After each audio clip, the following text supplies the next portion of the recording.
Greetings, Andy Social Podcast listeners. Thank you for tuning in, making the effort, using up some of your data, downloading this episode, streaming it, whatever you may be doing. Thank you very much. Much appreciated, as always.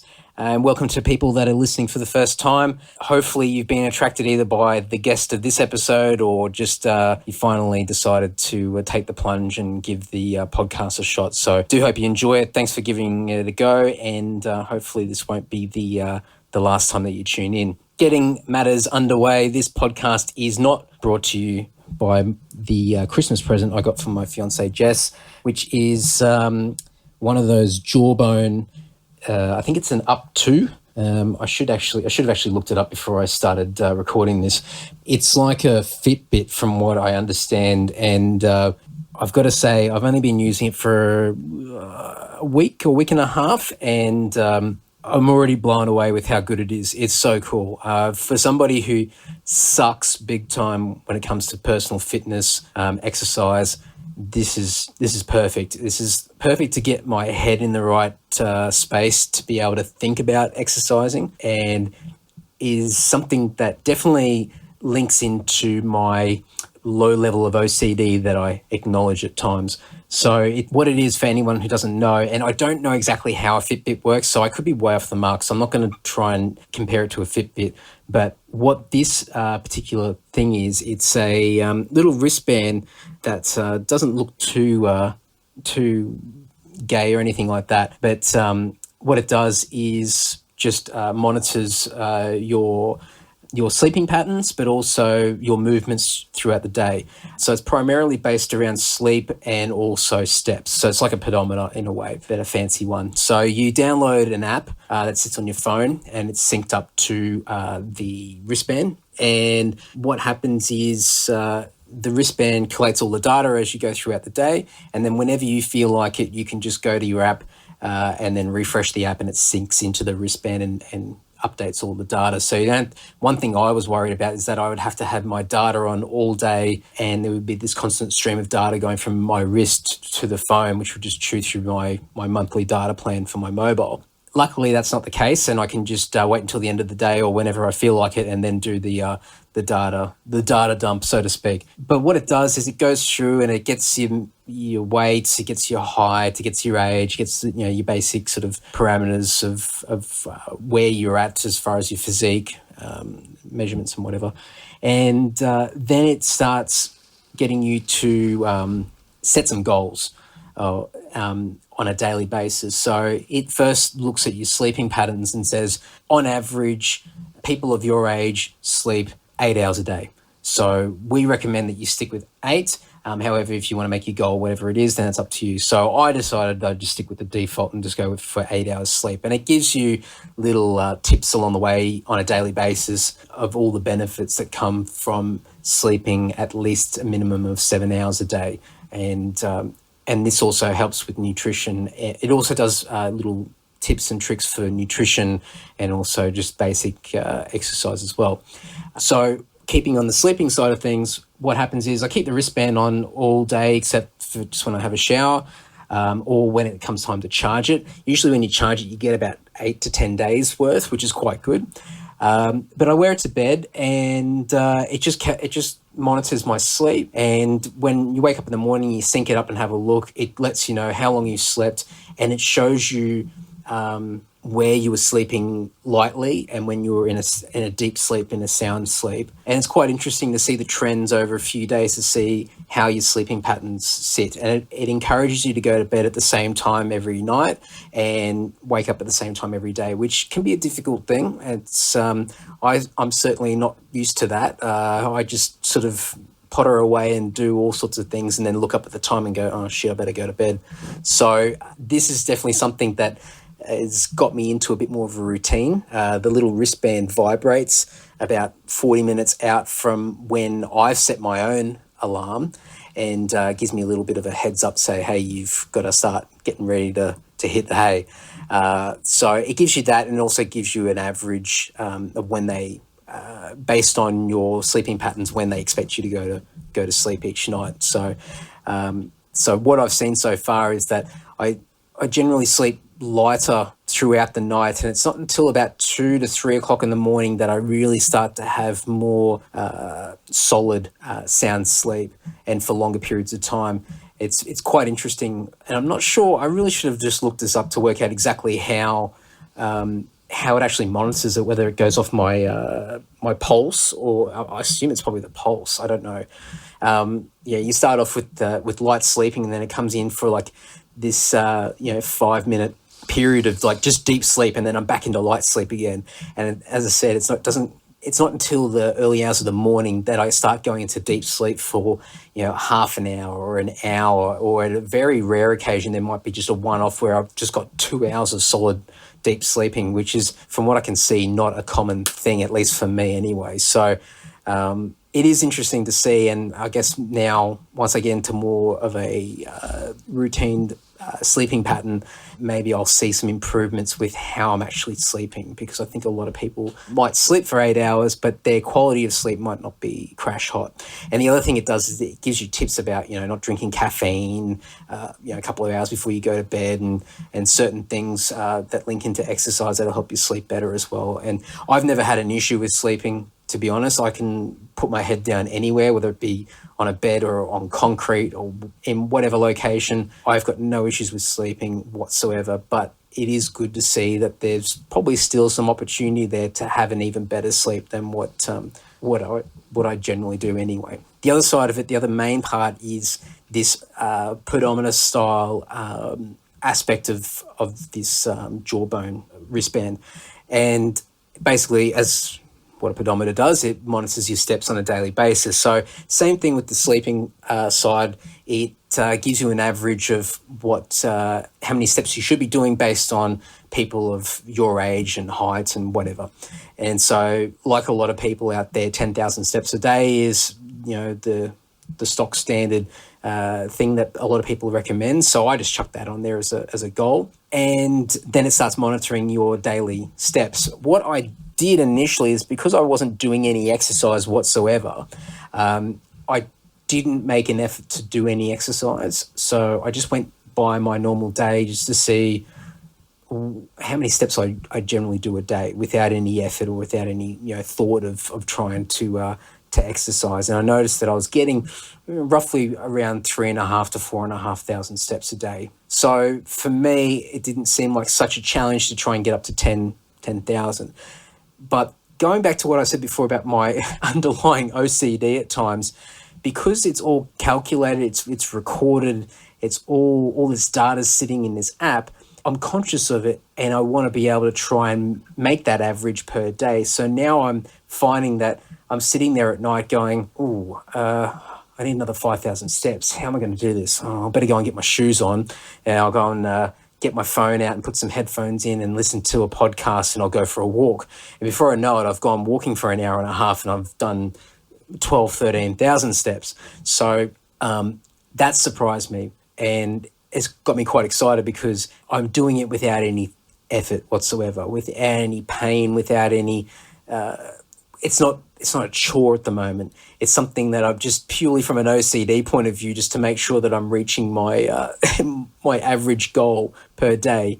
I'm getting out there and doing walks, and obviously the roll-on effect, which is obvious and everybody knows this. I mean, just getting out and doing any form of exercise, even if just walking, there's just so many benefits from it, not just physical, but also from a mental point of view, just to get outside with a bit of fresh air. And, sometimes I'll listen to something, sometimes I won't.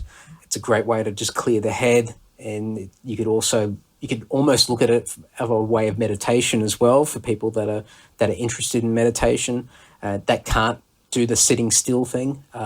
Going for a walk and just sort of zoning out and clearing the head can be quite good. So I've only had it for a couple of weeks, but the impact it's made has been quite dramatic already. So so just to go off on a complete tangent and be rambling for God knows how long, this episode is not brought to you by my Jawbone wristband, which I'll put a link up to it if anyone's interested. I think you can get it from most stores in Australia. It'd be like your JB Hi-Fi and everything like that. I was going to say Dick Smith, but they're in administration now, so don't worry about them. But if you're overseas, I'm pretty sure most health outlets and probably a lot of your hi-fi stores and things like that will probably sell them as well, or something very similar.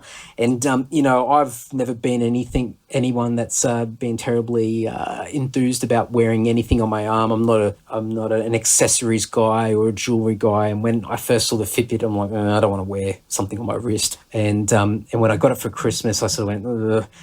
Yeah, I don't know if I really want to wear this around all the time, but it doesn't really matter. And if for anyone that might wear a watch, it's no more intrusive than a watch. If anything, it's far less than that. So it's you really do forget about it after a while. So keeping in theme with my fake sponsor, this episode features a guy by the name of Ben Simpson. Now, Ben, I've known for quite a few years through direct contact, but also through some mutual friends as well. And Ben is most known now these days as being heavily involved in the sport of strongman. I'll let Ben explain in a bit more detail of what strongman is, and if you're clicking and listening to this podcast, you'll either know who Ben is already, you might already be aware of what strongman is, or you would have at least seen a photo of him. And Ben's not a small boy. He's one hell of a dude. And he's achieved a hell of a lot in a short period of time. He was 2014 Australian Strongman of the Year, and he did have a year off in 2015 due to injury, and he's on the path to reclaim the title this year, but also doing a lot of international competition as well. Ben's done a lot of great stuff, a lot of really cool things, and it appears that he's got a lot in store down the track as well. So we'll let him cover all that. Anything of interest in the podcast episode, I'll have links in the show notes, which will be via andysocial.net. So click on there. There'll be contact info for Ben as well if you want to reach out and have a chat to him, pick his brain, or maybe even get some advice, or if you're in Sydney, you might want to meet up with him from a personal training point of view. I'll have everything in there that you can check out. So anyway, enough rambling on. I'll have some additional info at the end of the episode, but I really hope you enjoy it. Something different.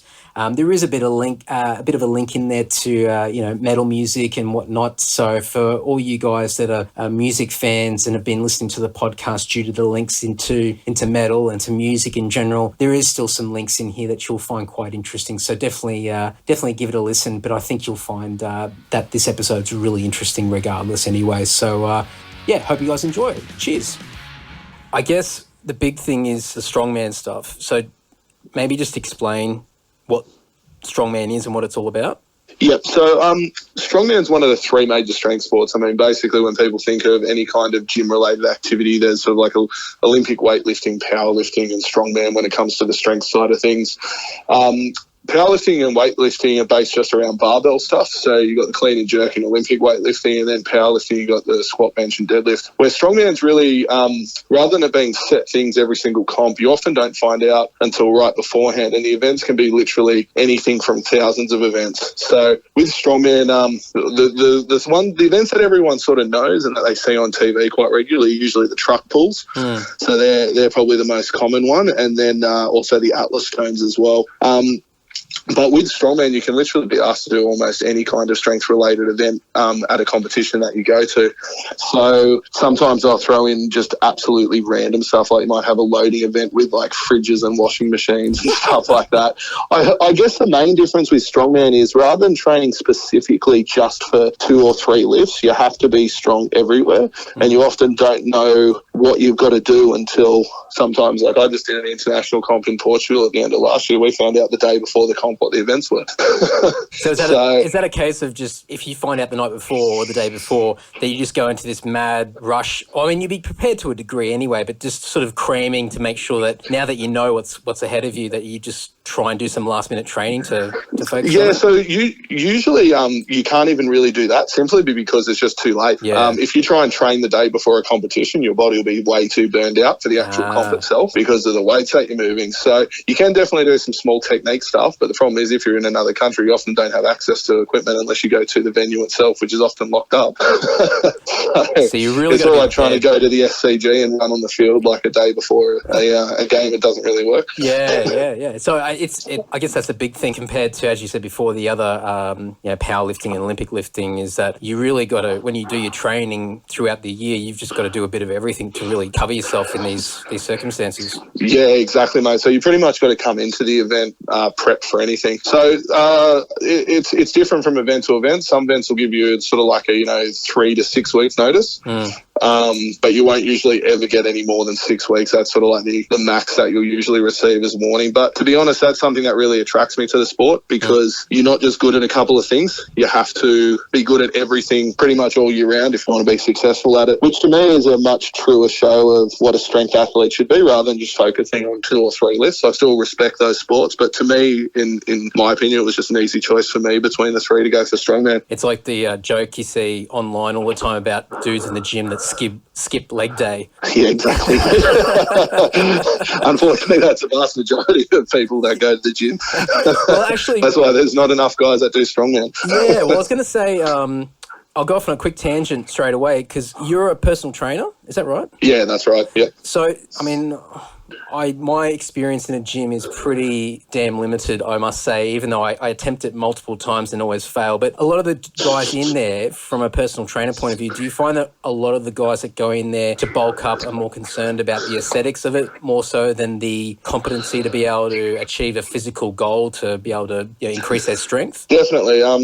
Whether it's a male client or a female client, the vast majority of people are looking for some change in their body shape, whether it be gaining muscle, losing fat, whatever it is. However, a lot of the times, when I train clients, I don't try and push them towards what I love, because obviously everyone's different. But I've noticed that when you get people into weights training, even if their goal is, say, weight loss or something like that, they really start to get into it. I think it's because of the little achievements and changes they see week to week. They know the weights are going up, they know they're getting stronger, and then they start doing things that they sort of realise that their body couldn't do before. And that's when they usually start caring a little bit more about, I guess, the performance side of it. Obviously, most people don't go necessarily and then compete and stuff, but I think it's a good way for helping people push a little bit further when they have more than just that aesthetic goal. Yeah, because no doubt to start off with, it probably takes quite a while to really see a dramatic change with your physique. Yeah. So those physical milestones that you can achieve as far as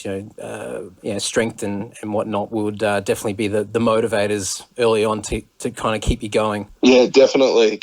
Awesome. And just going back to Strongman now, I'm pretty sure I read this a while back, not last year, the year before now, because we're in 2016. Yeah. And Stephen mentioned you were 2014 Australia Strongman? Yeah, so that was interesting. I actually got into strongman about 6 years ago or so now. Did a few months of training and then found out that I had 2 tears in my meniscus, which is like the cartilage in your knee joint on both sides, which I'd managed to do playing school sport, but it was misdiagnosed on both times. So I started doing strongman and then had to have knee surgery on both knees before I even really got into it. After the knee surgery, I came back and I'd set a few goals for myself. My first comp was October 2012. So my goal was for 2013 to basically work my ass off, get qualified for Australia's Strongest Man and finish top 6 for 2014. So 2013 went on well, managed to qualify for Australia's Strongest Man and then won it, which was a very, very nice surprise. Yeah. It was a really close comp, actually. It came down to the very last event and I was head-to-head against the guy, so it was whoever won the final event won the title. So it was an awesome comp. And as I said, I know bugger all about strongman in general, but what sort of field of people are you competing against? Like, numbers-wise? Is there... Yeah, so it does vary. So generally with the high-level competitions, so like the pro shows I've done and the international broadcast ones, they're usually 10 to 12-ish athletes. They usually keep it pretty much always 10 to 12. Yep. Reason being is because of TV. You don't want to watch, 30 people do the same event over and over and over again. Yeah. So usually 10 to 12, but with the amateur and novice level comps, it really depends. So when last year I did a Pro-Am comp in the UK and it had 19 international competitors. So that was, that wasn't an amateur, that was a pro level comp, but it wasn't televised. So it really depends on whether it's being a televised event, what level it is, how much equipment the promoter's got to make things go quicker or slower as well. Right. But generally I would say 10 to 12 is probably an average number in a field. Yeah, right. Far out. So they'll usually run qualifiers before that to pick the top 10 to 12 guys and then go from there. So have you got, seeing as you reached number one in 2014, have you got goals to try and match that again at some stage in the future, or is it something that you're going to move on to other particular areas in a more international sense? I was actually planning on doing the Australia's Strongest Man comp for 2015 was, I think it was the first weekend of December. Second weekend of November or something like that. And I just got back from Europe and I definitely planned on doing the comp, but unfortunately I got an injury overseas and had to miss this year's, but I'm definitely planning on coming back in 2016 to compete in it. So although I've been doing a few international comps, the Australia's Strongest Man title is always a really good one to have. And a lot of the time, to be honest, in Australia, they only really care who's got the Australia's Strongest Man title when it comes to media and sponsors and stuff. So it's always a handy one to have because it gets you a lot of coverage. Yeah, cool. And I guess when you're competing internationally, who generally are the big guns to compete with as far as different countries? The Scandinavian countries have always been good for a long time, especially Iceland. America has sort of been up and down over the past 20 or so years, but the last 5 years they've had a guy come through called Brian Shaw, who's won World's Strongest Man, I think 4 times now. He's a monster. I actually competed against him in March in 2015. He makes me look like a child standing next to him. I'm 6'2.5" and 130 kilos. He's 6'9" and 220 something kilos. Wow. He's one of the biggest humans you'll ever see. That's incredible. But generally I would say the strongest nations are usually UK, Scandinavia and the Eastern Bloc countries, Poland, Lithuania. Those nations do really well too. I think there was a guy that Stephen used to show me videos of from a few years ago, and I think he may have been from Sweden or it was someone. Magnus Samuelsson, probably. Steve was obsessed with him, so it'll be him. Yeah, that's the one. That's the one. The name rings a bell, yeah. And he just always showed me videos of this guy, and I'm just like, this guy's just massive. He's just huge. I couldn't get my head around it. It's incredible. Well, one of the Icelandic guys is he's in Game of Thrones now. He plays the Mountain. Oh, right. Okay. So he's Iceland's strongest man. He's been in Game of Thrones for like 2 seasons or something like that. But he is one of the biggest people I've ever seen. He's like an inch or two taller than Brian, that American guy I was talking about. Wow. He's just the biggest human ever. I've met him in person. It's unbelievable. I think it's just the genetic pool in Iceland is still the same as it was in the Viking age because they've got some monsters coming out of it. It's that bloodline. It just keeps going. Keeps going. Is it something that within the sport globally that similar situations happen to other athletes as far as doing TV and movies and whatnot like that? Are there opportunities that pop up or is it sort of few and far between still at this point in time?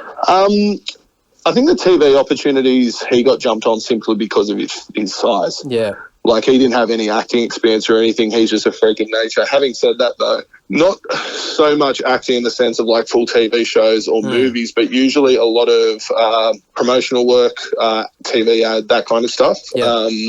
That's usually, like, it's usually brands that'll pick up to use Strongman to promote the brand and, give the brand something to be remembered by. So, yeah, it's more the promotional stuff based on company rather than TV show. Yeah, for sure. Have you had any interest in the past or have you done anything along those lines? Yeah, so after I won Australia's Strongest Man, I did a segment on the Today Show. I remember that, that's right. Yeah, and I did one on a live one on Sunrise as well. I was deadlifting my Commodore on Sunrise, so that was fun. So it's a lot harder deadlifting at like 7 a.m. in the morning when you've been up since 4 a.m. getting ready.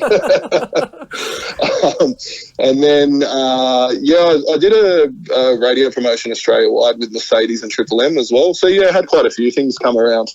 Yeah, cool. So it definitely opens up opportunities that I wasn't expecting. I mean, I got into the sport simply because I was watching it from a teenager and loved it. All this other stuff that's come since, like some of the sponsorship and that, has just been a really nice surprise.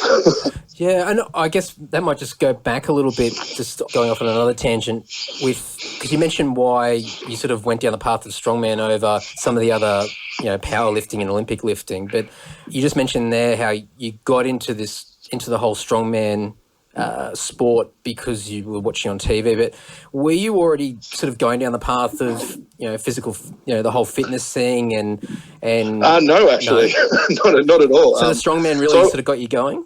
I always played a lot of sport at school. I played high-level rugby and basketball, which is how I injured both my knees before I started strongman. But apart from that, when I was finishing school and stopped playing rugby and basketball, I was planning on going to IT.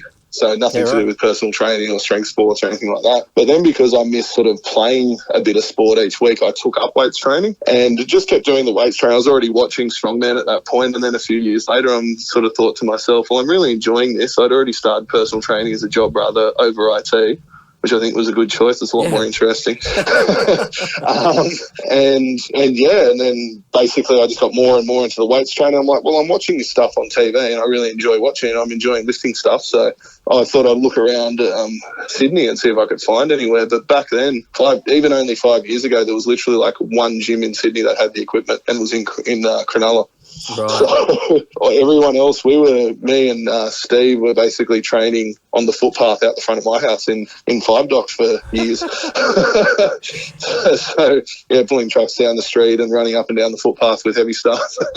That's great. So it's totally changed from 5 years ago, mate. Totally changed. Well, yeah, that's something that's interesting because I only know of it through yourself and what Steve's sort of told me over the last few years. What sort of changes it had in the last 5 years as far as the, more people being aware of it, any coverage and more gyms, having these facilities available? I think it's got a lot to do with the international successes. So I think where Australia is now is sort of where Europe was maybe 10 years ago, maybe a little bit longer. But because there's a sport internationally, it's starting to pick up a bit of momentum. I think that's what's causing the growth here. There's a lot more people getting involved. There's a lot more promoters, so there's a lot more comps. And you need those grass level comps because you don't have people getting into the sport. You don't have people getting to the top level. So I think starting to run a lot of grassroots sort of comps have made a big difference over the last couple of years in Australia. And then in turn, there's been a bit of a shift sort of towards, I think CrossFit's helped with it a lot, more towards sort of weights training. And the more people that are doing weights training, they see someone do an incredible lift and then they look them up and they happen to be a strongman, and more people just get awareness that way too. Yeah, cool. Awesome.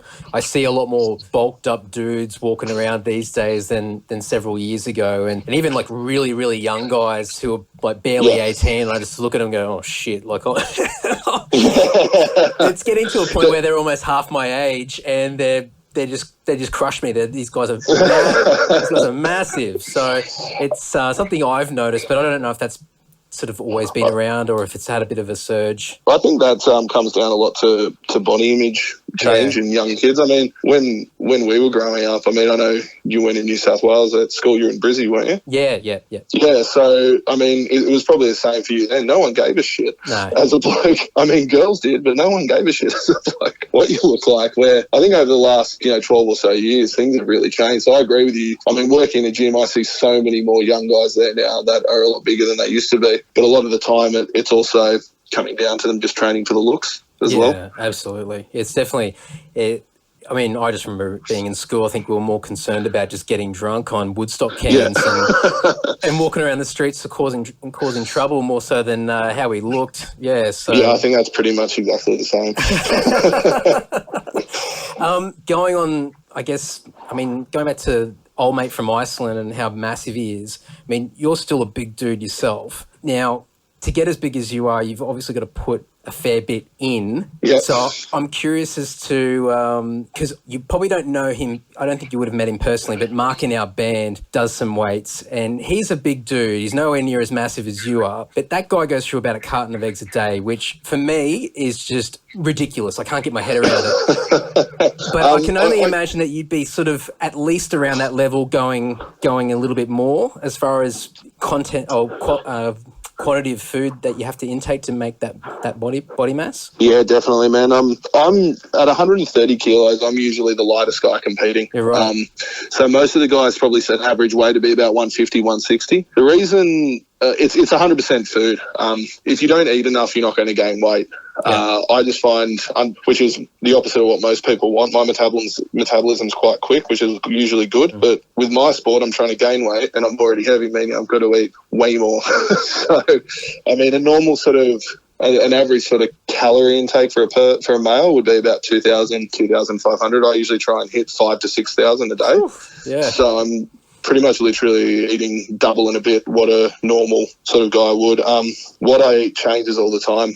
As I've gotten heavier, I found it harder to gain weight, so now I can pretty much eat anything I want, which is great. But at the same time, it's annoying. Oh, well, you just feel like a never-ending saga of just putting more and more food in your mouth to try and keep... Eating till you're sick every day doesn't get fun. Well, Stephen mentioned to me that you're trying to put on weight at the moment. Yeah, so I pretty much always am. Yeah, so what's your goal at the moment? Is it to get up to that sort of 160 mark? So right now, our first goal is for me, I want to try and get to 140. Yep. Gaining weight at this stage is always a bit harder. Some of the guys carry a little bit extra fat. I've always usually sat a bit leaner. Yep. So I think for me, my ideal weight would probably be about 140, 145, but staying relatively lean. So that's my goal. It has been for a while.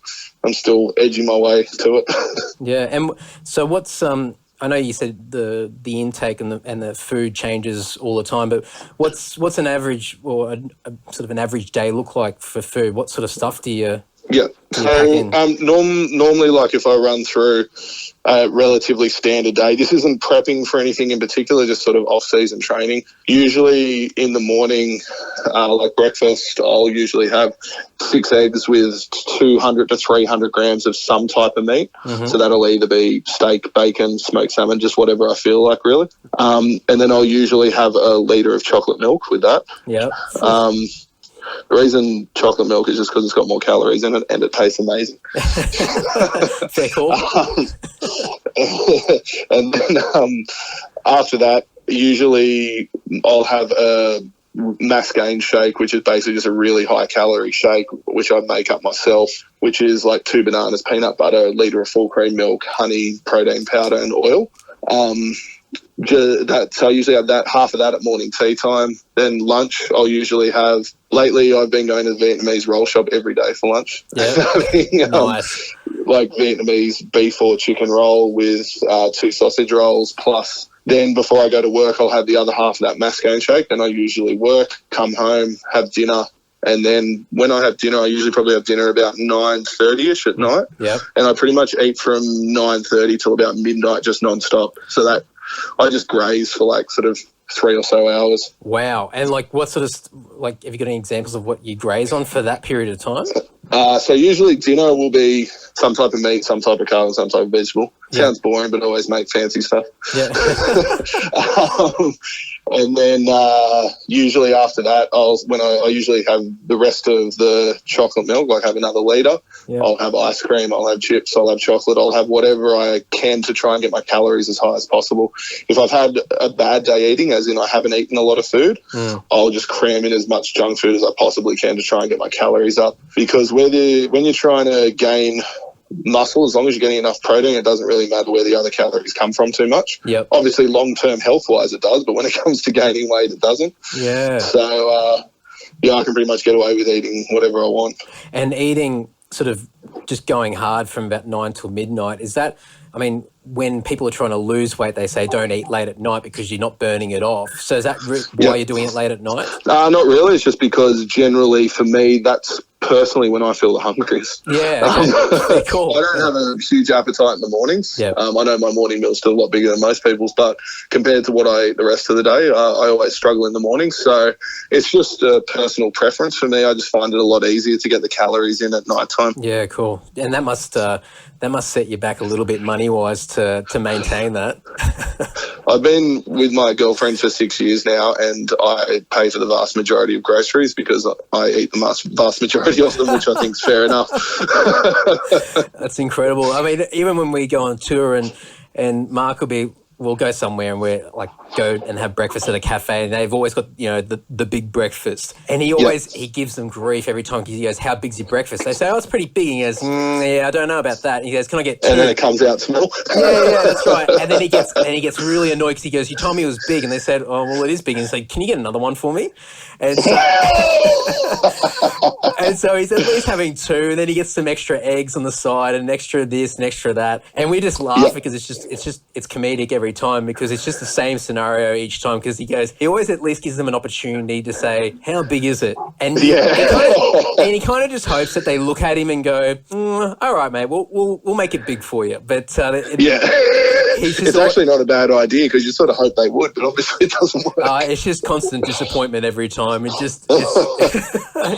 It's pretty funny. But maybe just touching on, I was going to go down a bit different path anyway, but talking about your girlfriend, you mentioned when we spoke yesterday that your girlfriend's got not unusual, but a surprising relative. Yeah, so basically what happened is, as I said, we've been together for a bit over 6 years now. Just before I went to England in May last year, so we've been together for over 5 and a bit years at that point. I'd done an interview for Men's Health. Yeah. And generally the question I get asked quite often in most interviews is, how do you get yourself mentally ready, blah, blah, blah. And the answer for me is always metal. It's the one thing I always listen to before any event. It always gets me psyched up, always works. And they asked me to list my favourite bands. So I listed a couple of my favourite bands. Then a few days later, I get a message on Facebook from my girlfriend's cousin, because half of her family's from the UK. And his name's Tom Willits, and he messaged me and goes, so you said you like Bolt Thrower? I'm like, yeah, I love him. They're one of my favourite bands. He goes, do you realise that he's my dad's brother? He's like our uncle, like S-uncle as well. I'm like, what? Are you kidding me? So it turns out that the lead singer of Bolt Thrower is related to my girlfriend. 5 years later, one of my favourite bands, and she never knew. And is it a case that she's not into metal or anything like that? Yeah, she just had no idea. Yeah, right.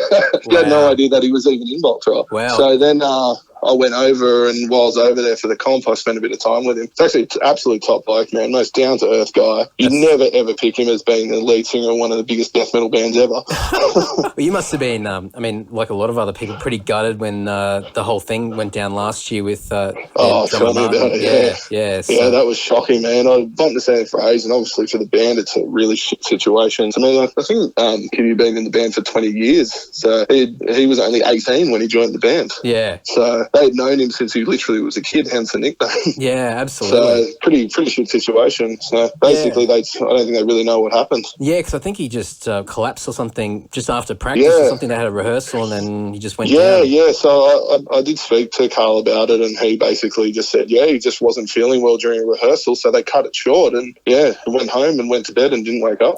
Oh, jeez. So, pretty rough situation, and it was obviously there was a lot of upset fans, but I think the majority of people understood. Yeah, I think it's like anything. You get a few dicks out there, they get all precious about, their own little world and not worry about the bigger picture as to why it actually happened. But I think most people sort of band together and I think you're right, man. I think it's a very small majority that would have got upset about that, and the ones that did, I'm sure you wouldn't really want them supporting any of your bands either. That's exactly right, definitely. On the topic of metal, the other cool thing that I vaguely remember, but Stephen reminded me of, is some links with Destroyer 666. And I think you had a photo of you doing some, you were lifting or something like that, wearing one of their shirts, and they shared it around or something like that. Yeah, so basically I did the New South Wales Strongest Man comp earlier this year. I was competing at that, and for one of the events I wore a Destroyer, the old 6 Songs with Devil shirt, and I just had it because it was in my bag, and it was a 2-day comp. My comp shirt was dirty from the day before, so I just wore this shirt, uploaded it onto my Strongman Facebook page. And then like a week later, someone messaged me and goes, have you checked the Destroyer page recently? And they shared my post and did a write-up about having Strongman listening to Destroyer. Oh, nice. It's funny, actually, because the guy who I've been talking to end of last year, who's Sweden's strongest man, he's actually in a black metal band. Oh, right. What band's that? There's actually, I'll have to find the name because they just changed it. They were called like Blutreich, which is like blood something in Swedish. Yeah. But they've just changed their name. I think it's like Fury or something now. I'll send you some stuff anyway. Yeah, cool. Yeah, wow. There you go. So, so they shared my stuff around, which was nice. And now I get random metalheads constantly commenting on all my Strongman stuff. There you go. A bit of extra cross promo. Works out well. Yeah, that's it. That's cool. That's very cool. I remember seeing that post getting shared around. And was there a video that you did some videos that you put up and you put like some of their music behind or something like that in the background? Yeah, I actually got the footage from Australia's Strongest Man, cut my events and put it to I'm the War God by Destroyer. So usually I do videos pretty much like every week and just usually dub something that I'm liking at the time over the top of it. Yeah, cool. Awesome. What do you think of the new song? Have you heard it yet? Love it. Yeah, it's heaps more old school. Yeah. Was it Live and Burn? Yeah, absolutely fantastic, man. Really, really love it. It sounds like a cross between sort of Unchained Violence and then Defiance, their last album, a little bit, but massive fan of it. I can't wait for the full release next month. The chorus threw me off a little bit because I wasn't expecting that. But musically, when it kicked in, I was going, oh, yes, amazing. And then the chorus kicked in, I sort of went, oh, this is a little bit different. But then by the time it came around again, I was like, yeah, this is fantastic. It's so good. It reminds me actually a bit of the King of King, Lord of the Wild sort of stuff with better promo. Yeah, for sure. And but yeah, absolutely love it, man. What's your favourite Destroyer album? Can I say all of them? Yeah, all right. Fair enough. To be honest, man, I absolutely love Unchained. I love Phoenix. I love Cold Steel, and I love Defiance. So I've got favourite songs on all of them, and then Terrabraxis has got Trial by Fire, which is one of the best songs ever written. Yeah, for sure. Oh, you're making it hard. Yeah, Phoenix is my favourite, and I think that's probably. I'll say Phoenix actually as well. I'm the War God, and is probably one of the greatest songs they've done, and Lone Wolf Winter. So I'll go Phoenix. Yeah, sounds good. Going back to what you were saying earlier about your injuries, and you said you stuffed your knees up earlier on, and then you've had to go and have surgery, and then you said you injured yourself late last year, which meant you couldn't do the Strongman in Australia. What was the injury last year? So in October last year, I went over to Portugal for Strongman Champions League, and I didn't actually realise, but on the first day I tore my bicep. So basically it wasn't a tendon or ligament tear, but the muscle belly itself had a tear, and basically it starts bleeding internally, so you just end up with like a lot of bruising. It wasn't a really severe injury, but the problem is if I competed with it a week and a half later, I was at risk of fully tearing it, which is basically surgery and 12 months off. So it wasn't really worth the risk to potentially lose a full year plus get weaker whilst I'm injured and then have to, be like almost a 2-3 year comeback. Yeah. So I just went, exactly. I just thought I'd play it safe. I can always do Australia's Strongest Man in 2016. So wasn't too serious, but unfortunately sat me out. Yeah, just enough to affect it. And yeah, exactly. What other injuries have you had over the years for doing this? So apart from the knees, which was both actually from school sport, it wasn't from Strongman, I haven't had any serious injuries. So I've had little niggles here and there, a bit of tendonitis, that kind of stuff I should expect with the kind of weights, but nothing serious. Touch wood. Yeah, that should be right. Yeah, that's it. I don't want to jinx you now or anything. Yeah. Well, I've got a comp coming up in about 2 months, so if I injure myself, I'm totally calling you straight away. Yeah. All right, I'll have to hide. Where's the comp? Is that in Sydney? First of all, I might potentially be going to New Zealand in 2.5 weeks, which I'll find out on Monday for the New Zealand versus Australia Rural Games, which is like a cross between Strongman and Highland Games. So I might be doing that. Then the next one after that is I'm looking at going to the US in March for the US Arnold Classic, and then in April down in the Southern Highlands the Australian Stonelifting Championships is on. That's sort of the plan for the start of the year, and then I've got 2 more European comps planned for later this year as well, around September. How do you get selected for the international stuff? Like with the New Zealand thing, you're waiting to hear back if you're going to get in or not. Do you use like an agent, or do you sort of just approach them directly? How's it work? So it depends. So like with, say for example, the comp I did in Europe, I emailed the promoter, said, this is who I am, this are the titles that I've done, the comps that I've done, these are my lifts. I'm really keen on doing this comp. And he just said straight away, yeah, you're in. Because generally they don't look as far as Australia because it costs them so much to fly the athletes over. Yeah. So luckily I'm sponsored by an Australian company called Harris Stability Systems, and they got me over there for the comp last year. Yep. So without sponsors like that, it makes it really, really hard for the Australian athletes. Because, I mean, in Europe, there's a comp in pretty much every country every single weekend, and it costs you $20 to fly to it. So it's a bit different for the Australian athletes. Definitely. Is there much Australian representation internationally? There was basically been one major guy for most of the 90s called Derek Boyer. So he was competing at World's Strongest Man and stuff as well, like the qualifiers for World's Strongest Man. And so he was sort of the major one for a while. Then we had another guy called Warwick who did a few comps internationally over a few year period. But then the last sort of year and a bit, there hasn't been a lot of Australians going over, I guess is what I'm trying to say. There still always has been some representation, but just because the sport's a lot smaller here than what it is in Europe, we just don't have the same number of people at the moment. It must be, I mean, on the silver lining of that, it's a good opportunity for you to really sort of make a good impact because the competition's not as fierce as it would be in Europe. So to get the representation here is a lot easier. Yeah, definitely, which is at the same time why I am travelling to Europe too. Don't get me wrong, there's still some amazing athletes here, but they're spread all around Australia. Where you go to Europe, you're getting high-level comps all the time. It just makes it a bit easier. Yeah. So travelling and versing those really high-level international guys really helps you develop as a lifter as well.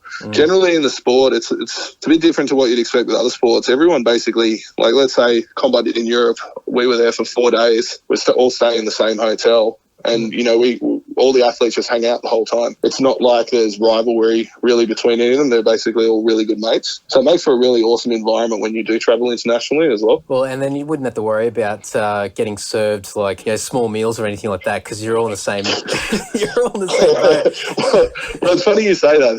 The comp in Portugal was sponsored by their biggest fancy hotel in the city that we were in. So they had 12 strongman athletes staying there, and most of them were there for either 4 or 5 days, and they had already organised to give full all-you-can-eat breakfast, lunch and dinner for all the athletes. Oh, nice. I reckon, I think they would have been shooting themselves in the foot a bit with that one. But yeah, they've got in mind all-you-can-eat for the standard sized average male, and then here come these Goliaths bounding in and just demolish the place. I'm pretty sure the other 80 hotel guests probably ate less than the 12 of us. Oh, that's incredible. Is there, I know that you mentioned before that you're hoping to do Strongman this year in Australia and compete again. Is there any sort of long-term goals of where you want to sort of go with Strongman or in general with your whole sort of, I don't know, fitness and with the whole lifting and everything? I definitely have goals long-term. I want to definitely do World's Strongest Man within the next 3 years. So that's my major goal. I mean, my other previous goals were to compete in SCL because SCL, which is Strongman Champions League, is the biggest televised comp. So that was one of my goals. I did that, got on Eurosports a few weeks ago, won Australia's Strongest Man, and I managed to compete at the Australian Arnold Classic Pro Show last year. So I've already pretty much done what I've wanted to so far with the goals that I've set, except for competing at World's Strongest Man. But to compete there, I don't want to be going in just to compete. I want to go there to qualify for the final top 10. Yeah. So that's a goal. So it might take a few years of going there to get there. But long-term fitness and training, well, I still plan on being a personal trainer for as long as I possibly can. I absolutely love it. So don't plan on changing that. But looking at, I've been doing a bit of work on my website. I'm going to start opening some pre-written purchasable programs for people off my website. So yeah, just focusing on the coaching side of things, I guess the online coaching side of things over the next year, as well as the Strongman, and hopefully set myself up long term so I can keep doing what I love. rather than having to get another job. Yeah, that's cool. And I mean, as a personal trainer now, are you doing that as a contractor? So are you self-employed in that sense, or not? Yeah. So I work for Fitness First Top Ride, and they're the way that they work is exactly like that. So although we wear the Fitness First shirts, we basically run our own businesses. So which is perfect for me, obviously, with traveling and comps and stuff like that. Yeah, you can dictate. Exactly. I couldn't really do it any other way at the moment, I don't think, because it's just needing the time off and stuff. When you run your own business, a lot easier. Definitely, and it will definitely help when, as you said before, with website and developing content and all that, and making that. I would assume probably monetizing it and getting people coming there or people approaching you as a key figure in the fitness world. That'll definitely help being self-employed in that sense and not having to worry about any conflict of interest with any other employer out there. Yeah, yeah, that's it exactly. No, that's cool. That's awesome. And with the website and everything, is it up yet, or is it something that's going to be? So the website's up, but I just don't have the shop and everything added yet. Okay. So it's bensimpsonstrongman.com.au, and the Facebook is pretty much the same. It's facebook.com/bensimpsonstrongman. Yeah, cool. And just all one word, no dots or anything like that. Awesome. I'll put links up and everything. Is there anything via YouTube or anything? Have you got any sort of channels or anything? I do have some videos on YouTube. I can shoot you the links across to that if you like as well.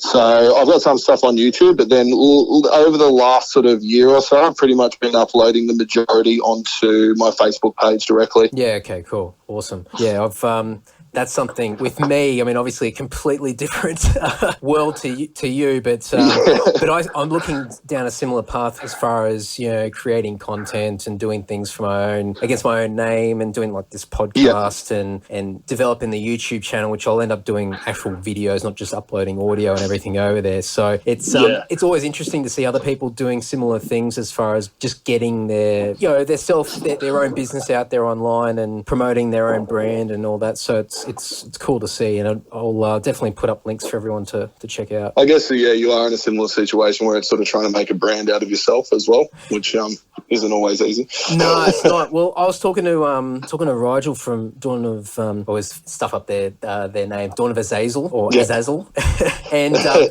always thought it was Azazel. Yeah, Azazel. You're probably right. And I thought I said the same thing you did.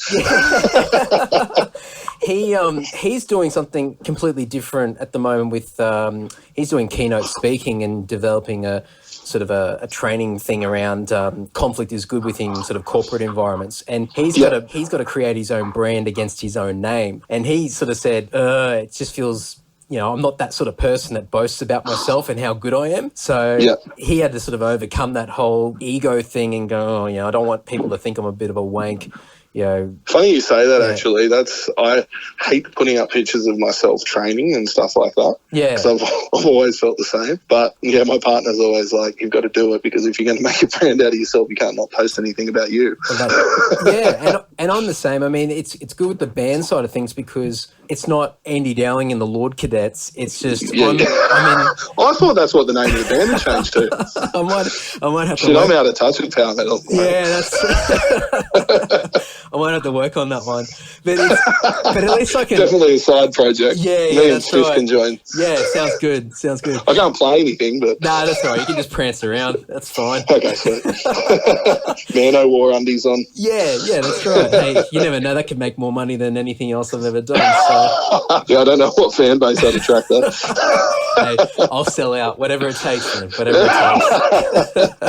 But it's but with the band stuff, I could hide behind it. So totally, because it's not your name; it's everyone else as well. That's it, and we could create. You have your own personalities within the band, but when it's all said and done, it's still the band name, and you're part of that collective mix. And then even when I started doing the podcast stuff, I thought, what do I call it? And then it was only that. It's only that my fiance would always say, you're so anti-social. So I thought, that's it's a bit cheesy, but it's sort of a mixture between, it links into my name, but it's not wanky that I'm just saying, it's the Andy Dowling podcast or anything like that. So I sort of I would have preferred Andy Dowling podcast with the Lord Cadets, but yeah.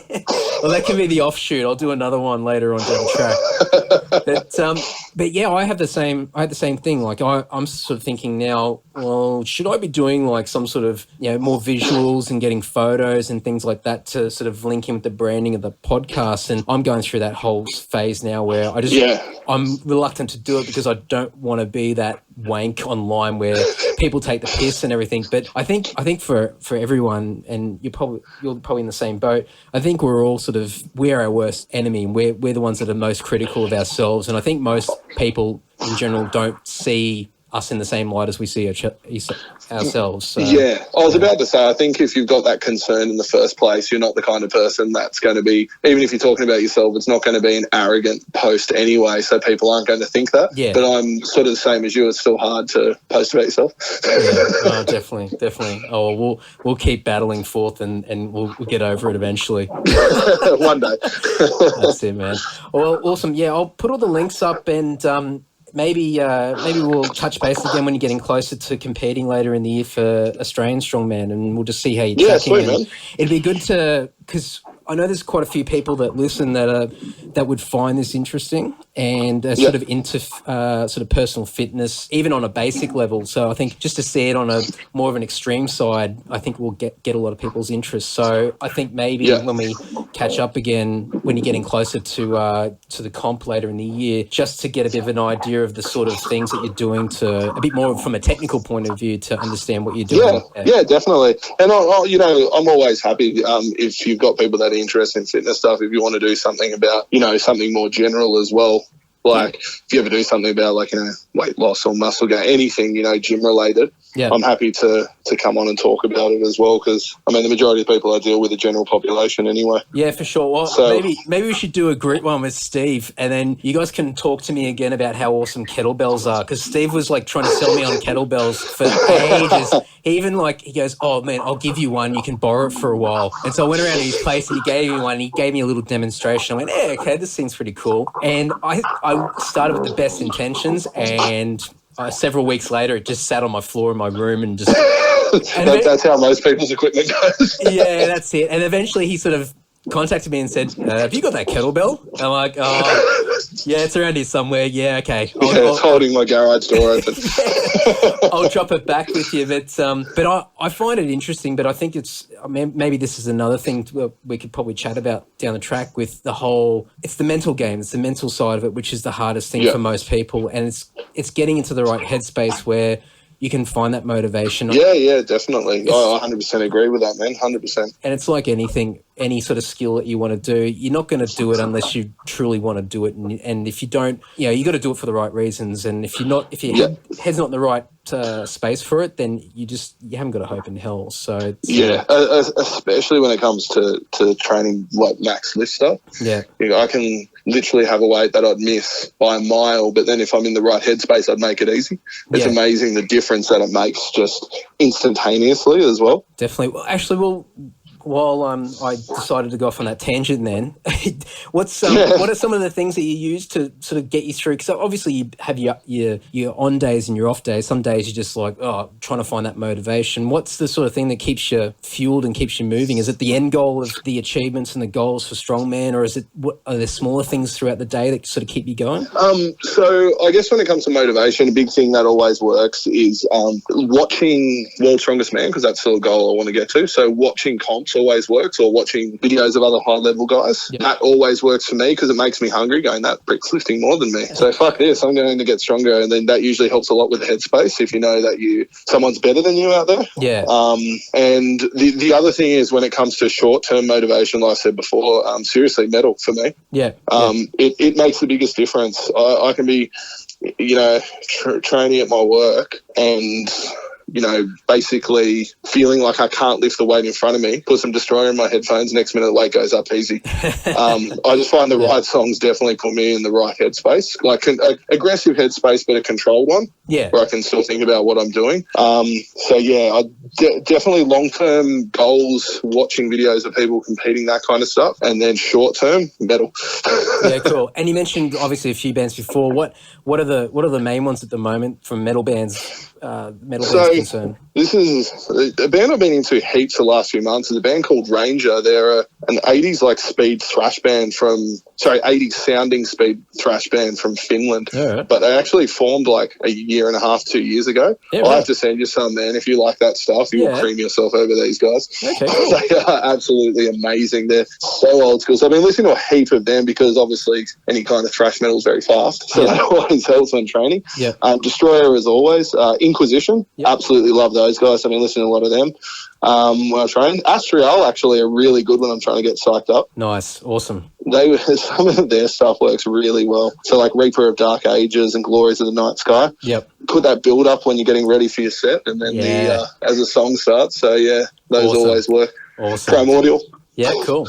Yep. Anything fast and heavy. Bolt thrower, of course. Yeah, yeah. Oh, that's cool. Awesome. I'll put, because I do show notes for each of the episodes, so I'll put a bunch of links to all these songs and bands in there so people can check them out if they're not already aware. But and any excuse to post some Astrial, I'm all over it. I'm such a I'll send you fanboy. this Ranger band, man. You'll fucking love them. Wait till you see they just released a video clip like last year. Yeah. Holy shit. It is the most 80s looking guys I've ever seen. I can't believe they're like young guys from Finland.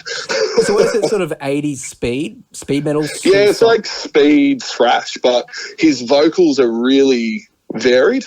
So I'll send you some stuff, man. As soon as we go off the phone, I'll send you like my 3 favourite tracks. Have a listen, see what you think. I reckon that'll probably be up your alley if you like the power thrash stuff. Yeah, cool. Is it? I'm just trying to think of. The first band that came to my head when you said that, and probably just because the first 2 letters are the same. But is it anything like Razor? A little bit. They remind me a bit of like Whiplash, sort of crossed with, sort of depends what album as well. But yeah, sort of like Whiplash crossed with maybe like, can't even compare the vocals to anything else. Sort of like Whiplash. There you go. Yeah. Oh, cool. Awesome. but a lot faster. Yeah, right. Than even Whiplash is. And the vocals are way more interesting. Yeah. I'll shoot you some anyway. But they're killer. Cool. Awesome. No, I look forward to hearing it. I'll chuck them up as well. All right, man. Sweet, man. Well, I'll let you... actually, sorry, just one more thing. Do you mind mentioning my sponsors as well? Mate, go for it right now. Yeah, sweet. So, basically, with my sponsors, as I said before, I'm sponsored by Harris Stability Systems. So they're a manufacturer like powerlifting and strongman and gym equipment. So they've been a huge help with me getting overseas. Performance Training Centre Sydney, which is powerlifting and strongman gym. So they've got all the equipment I need for strongman training as well as all the normal sort of gym stuff as well. Bearcat Tyres, so they help me with all my domestic flights. So they're an industrial tyre company. Cairo Place, Cairo and Sportsmed in Gladesville. So they keep me so I'm not broken. Otherwise, I'd have way more serious injuries like you're asking before. Yeah. And finally, I got a new sponsor when I was overseas last year, CNP, which is the biggest UK supplement company, and they've got an Australian distributor now, so it's sponsored by them as well. How do you... I'll put the links up in the notes as well, but do you approach these companies or have you been approached, or is it a bit of both over the years? I was at a comp, one of the UK CNP athletes, one of the world's strongest man competitors from England, and I'm good mates with him. We were basically just standing there talking, and the CEO came up to me and he's like, this is Ben, he's currently Australia's strongest man, because I was at the time. And he goes, he's sponsored by a supplement company. And that's how easy that one was. So that was good. Nice. And then basically, he got me in contact with the Australian distributor, Adam, who's the absolute champion. And so then Harris, I contacted them. Yep. PTC, I was already training there. I just sort of came to a mutual agreement. Bearcat contacted me after I did Sunrise. Yep. I think their marketing guy saw me on Sunrise or something like that. And Cairo and Sportsmed, I've had a relationship with Simon from there for ages. He's been, treating me for probably 3-4 years now. And then, basically we just sort of rolled into a sponsorship deal as I started competing more and not sucking. That's cool. That's quite a few sponsors. You're doing all right. Yeah, I'm pretty happy with it. They're all great as well. Yeah. Which is a good thing. It's not just dealing with a company.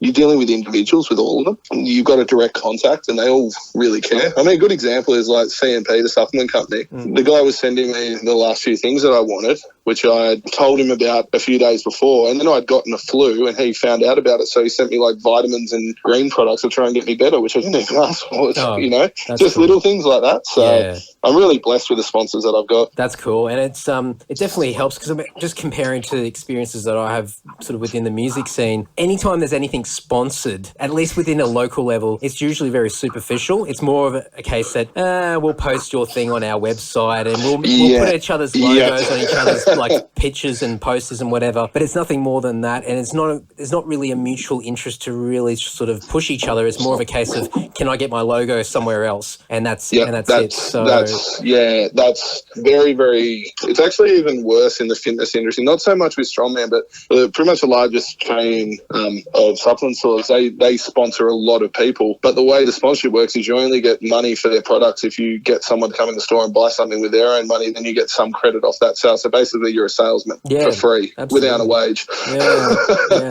So, and unfortunately a lot of, as you said, a lot of sponsorship is like that. But I'm blessed with great sponsors because I know some other people aren't always in the same situation. So I'm lucky I come across people that didn't get along so well with them and they helped me out so much. That's cool. Oh, well, keep it up, man. Hopefully. Sweet, man. Well, look, I'll shoot you those links anyway to Ranger. All right. Talk soon. Sweet, mate. Talk to you soon. Thanks, Bye. mate. Bye. Thanks, guys. Hope you enjoyed that one. Great to have somebody on a little bit different, another line of work, a different industry, just something that's a little bit outside the box for most people out there. And I'm really keen on getting more people in that don't have any sort of direct links into the music industry as well. It's great I want to really sort of increase that balance of both the music world and everything outside of it as well. So, hope you enjoyed it. As I said at the start of the episode, all the links will be in the show notes. So get over to andysocial.net. And everything we spoke about in the episode will be there. All the music recommendations, all the videos that we talked about, everything will be in there. And by all means, contact Ben, let him know you enjoyed it. And if you have any questions for him, all the contact info will be in there as well. Once again, this episode is not brought to you by my Jawbone wristband little Fitbit wannabe thing. Went through the whole thing at the start of the episode, so I won't again, but a pretty cool little contraption that I've got that's actually getting me into the right headspace for a little bit of exercise and some both physically and mentally without it feeling like a chore like it's always been in the past. So very cool little contraption that I got for Christmas. A bit of housekeeping. As I've said in previous episodes, as a thank you for listening to the podcast, use the code word AndySocial on our Lord website. So that's lord.net.au/store, and use the code word AndySocial to get 10% off anything on the store. That's indefinitely. I won't promote that anywhere. I won't even write it on Facebook or anywhere. Not that it matters if I write on Facebook because about 3 people see it, the way Facebook works these days. But I won't be posting. I don't mention it to anybody else. It's only for people that actually listen to the podcast. So if you ever feel the need to buy anything from the store, by all means use that code. It'd be great to support the band, but also great to give you guys a discount for anyone who is interested. There's not just Lord stuff on there and Dungeon stuff. There's there's other side project stuff that Tim's done. There's some other music from other bands that we've played with in the past. And there's heaps of cool things on there. So, and we'll continue to add things on there as time goes on in the future. And I will have some other cool giveaways and discounts for people as this podcast continues to grow and hopefully go in the right direction. Just for continued thanks for the support that you guys give. All the information for the episodes, everything's on andysocial.net. You can find me on Twitter. It's at Andy Dowling. Facebook is Andy Dowling Official. Or if you just type in Andy Social Podcast into the search bar, you'll find me there. I'm now on YouTube. Finally, as of the recording of this outro, I finally pulled my finger out and got that done over the Christmas break. So that is youtube.com/c/Andy Dowling. So the links will be on Facebook and on my website and everything like that anyway. But if you are somebody that prefers to listen via YouTube, say at work or anything like that, then all the episodes will be put up there as well, just to give a bit more coverage and hopefully attract a few more listeners in as well. Band staff, law.net.au. If you type Lord Official into most of the social network platforms, you'll find the band through all there, so I won't go through each and every link that we're planted all over the internet on. If you want to support the podcast, best way of doing it is getting onto iTunes, rating, reviewing via there. If you're not an Apple user, please just share the podcast episodes around to as many people as you can. It'd be great to, if there's a particular episode or a guest that you've it's definitely struck a chord with you, or you may know somebody that might get some benefit from listening to it, please pass it on, share the love. Hopefully we can get some more people involved in listening.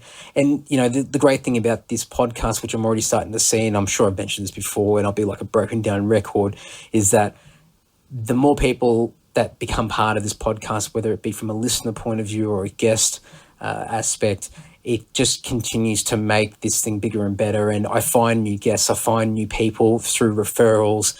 And at this point in time, a lot of the people that I'm approaching are people that I've known for quite a few years, but I'm already starting to get some interest from people that I didn't already know. So I've had to go and do a bit of, the old background checks to see who they are and what they're up to. And it's quite cool. It's really, really good. And I've got a long list of people, and I'll slowly get through them all. But it's good to know that this podcast is going to be around for quite some time in the future. So by all means, please share it around. Please talk about it. If there's anything that you can think of in ways of extending the podcast out there to more people, please, by all means, let me know. I'm all open, all ears for suggestions. So please get in contact and let me know. There have been some people that have contacted me about putting my episodes onto digital radio. Some of the metal digital radio stations out there have shown some interest to put some of my episodes up there. At this stage, I've just held back on it just because I didn't want to get into any routine with somebody else and set expectations that I'd provide so much content on a weekly basis. And because these episodes vary in length, I just get paranoid it's going to turn into a chore. So at this point in time, I'm keeping it exclusive just to my own channels.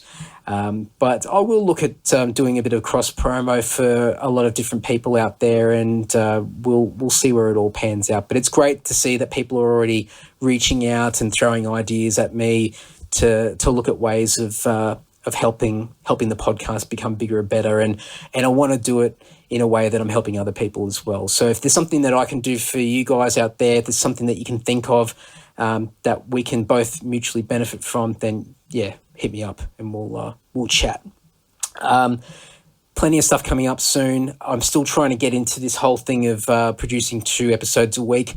I was hoping I could do it sooner, but we're still sort of coming out of the silly side of the season this time of year. So we'll see how it all pans out, but I'll try and add lots of content in as we move forward. But once again, thank you very much for the support. Enough rambling for now, and we'll see you next week. Cheers, guys.